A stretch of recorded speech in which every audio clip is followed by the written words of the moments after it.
Okay, my Trail of Tears looks a little different than yours because I had to copy and paste it into Word, so the picture is gone. The Trail of Tears. As the Cotton Kingdom grew, Southern farmers needed more land. Native Americans were living in areas that would make good farmland. The United States government decided that the country needed room to grow. It planned to move Native Americans from their lands to the West. First, the United States government asked the Native Americans to move west of the Mississippi. This land was thought to be worthless because it was not as good for farming. Some Native Americans moved, but most of them would not leave. Sorry for my shoddy camera work. Then Congress passed the Indian Removal Act in 1830. This law asked the Native Americans to move again. Some Native Americans went peacefully to the new land. Others fought against the United States Army. Some tribes asked the federal government to help them keep their land. In Georgia, the Cherokee hoped they would be allowed to stay. They made an effort to fit in. The Cherokee lived in houses that were grouped in small towns.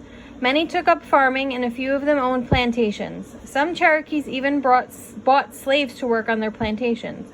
The tribe had a written language and a constitution. When Georgia decided to take their land, the Cherokee took the state to court. The Cherokee said they had a treaty that had been made with the federal government. This treaty guaranteed them their land. The Cherokee said the state of Georgia could not go against a federal treaty. The Chief Justice of the Supreme Court, John Marshall, agreed with the Cherokee. The Supreme Court said that Georgia could not make the Cherokee leave.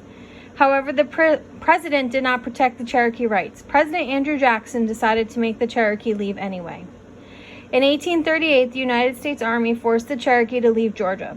Federal troops made up about 15,000 Cherokee moved to Indian Territory, which is now Oklahoma and part of Kansas. 7,000 soldiers got the Cherokee together in groups and made them leave their homes. The Cherokee were not given the time to prepare to move. They had to leave behind most of their belongings. That winter, the Cherokee walked a lot of the way from Georgia to Oklahoma. About 4,000 Cherokee died along the way. This difficult journey became known as the Trail of Tears. Question 1.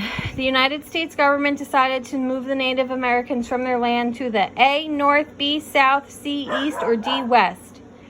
2. The land west of the blank was thought to be worthless. Mississippi River, Appalachian Mountains, Central Plains, or Rocky Mountains. 3. When Congress passed the Indian Removal Act, some Native Americans went peacefully to the new land, fought against the U.S. Army, asked the federal government for help, or D, all of the above. Remember my tip I've been saying all year. 4. The Cherokee took the state of blank to the Supreme Court. Alabama, Georgia, Florida, or Louisiana. 5. About blank Cherokee died on the Trail of Tears. 400, 1,500, 4,000, or 15,000. So on yours, what you need to do is bold your answer. So you highlight it and click the big B. If you have any questions, reach out.